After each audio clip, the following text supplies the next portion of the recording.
Three suspects in the killing of Governor Roel de Gamo have recanted their previous testimonies, which were allegedly made under duress.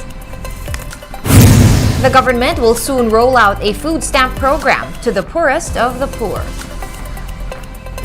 And Tropical Cyclone Mawar has intensified into a super typhoon and is seen to enter the Philippine area of responsibility by Friday.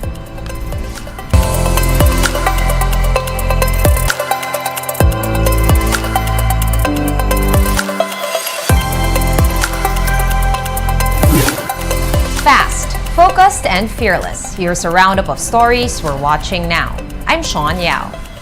Three more suspects in the assassination of Governor Roel de Gamo have recanted their testimonies. Lawyer Danny Villanueva said his clients have already executed their affidavits of recantation. Attorney Villanueva also represents Judiel Rivero, who was the first to retract his previous statements. Rivero earlier claimed that he was tortured and threatened to name suspended Congressman Arnie Teves as the mastermind in the De Gamo slay.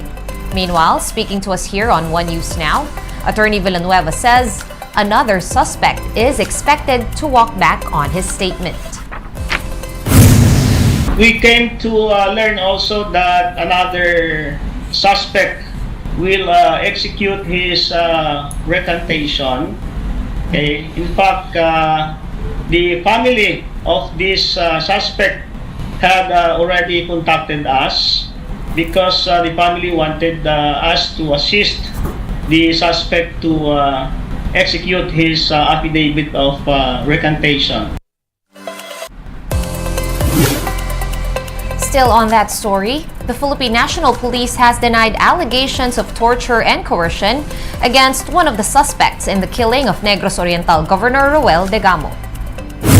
According to PNP-PIO Chief Frederico Maranan, the allegations made by suspect Judiel Rivero that he was tortured while in police custody is baseless. Rivero also claimed that his family was threatened unless he confessed to the role that he played in the killing. Despite this, the PNP says it will still investigate the incident and determine whether there have been any human rights violations.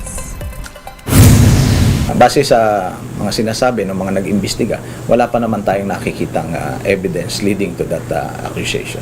Pagka meron talagang ebidensya na nagsasabi na yung mga pulis natin ay nai-involve dyan, gaya nga ng sinabi ko, may batas na umiiral dyan, yung Republic Act 9745. So gagawin ng PNP ang nararapat niyang gawin base doon sa umiiral na batas.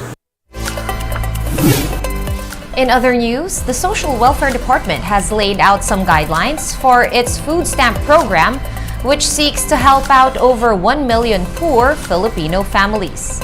Maricel Halili with the details.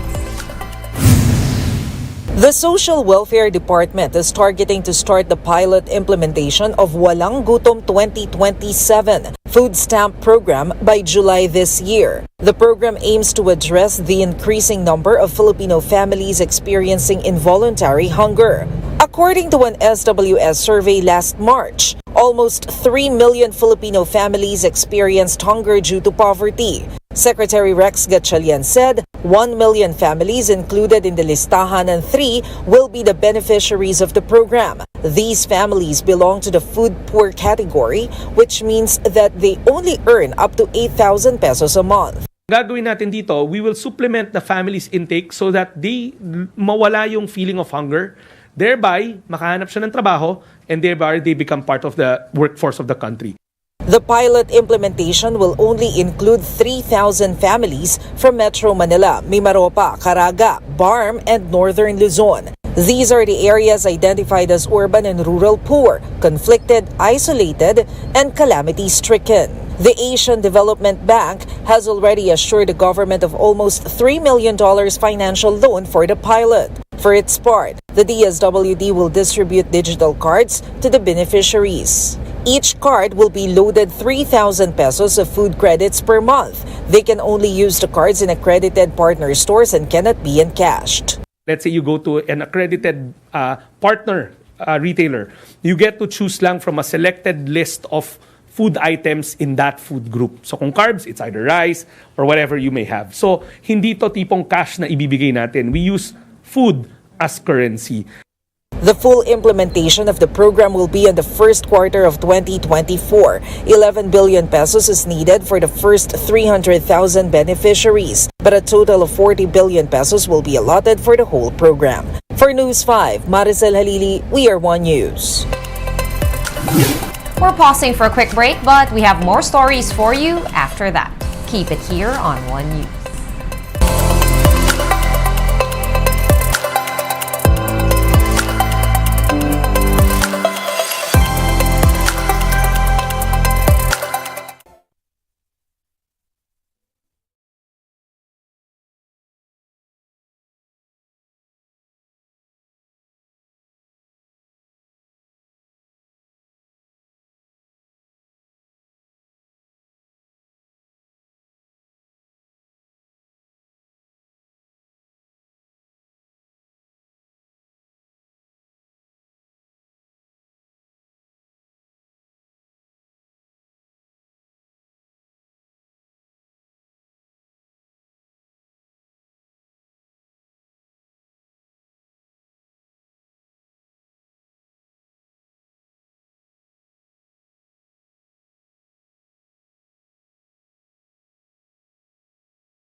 You're still watching One News Now. I'm Sean Yao.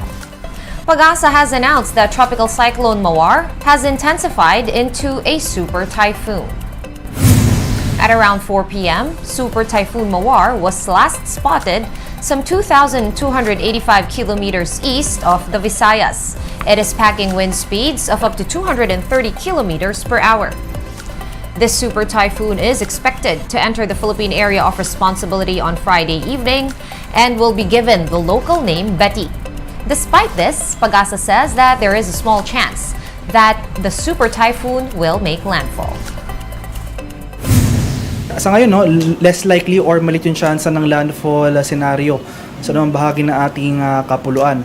Mako-close approach po ito or lalapitan yung mga probinsya ng eastern section ng Northern Luzon, so that includes Batanes, Babuyan Islands, and mainland Cagayan. The Social Welfare Department and the Philippine Coast Guard are ready to provide assistance once Super Typhoon Mawar enters the Philippine area of responsibility. Social Welfare Secretary Rex Gatchalian says the agency is already augmenting efforts to stock up on food packs for around 30,000 to 50,000 families in the Ilocos and Cagayan Valley regions. Meanwhile, the PCG is also preparing relief supplies and family packs that will be distributed to evacuation centers. We've already started mobilizing as early as this weekend. So the food packs will be there, and then our field officers are now tasked to work with the local government units to see to it that the local government units in those areas that may be affected know that the logistical support of the DSWD is around. And on the corporate front, ABS-CBN Corporation has announced its joint venture with Romualdez-owned Prime Media Holdings. In a statement, ABS-CBN says that it will partner with Prime Media Holdings to produce content for broadcast. These will then be supplied to broadcasters and other third-party platforms, including Prime-owned Philippine Collective Media Corporation or PCMC. ABS-CBN will have a minority stake in the new partnership, while Prime Media will be the majority stakeholder with 51% ownership. Prime Media and PCMC are both owned by House Speaker Martin Romualdez. ABS-CBN has announced that it is pulling the plug on its Teleradyo online broadcast due to financial losses. According to ABS-CBN, this joint venture will allow their former personnel to find job opportunities.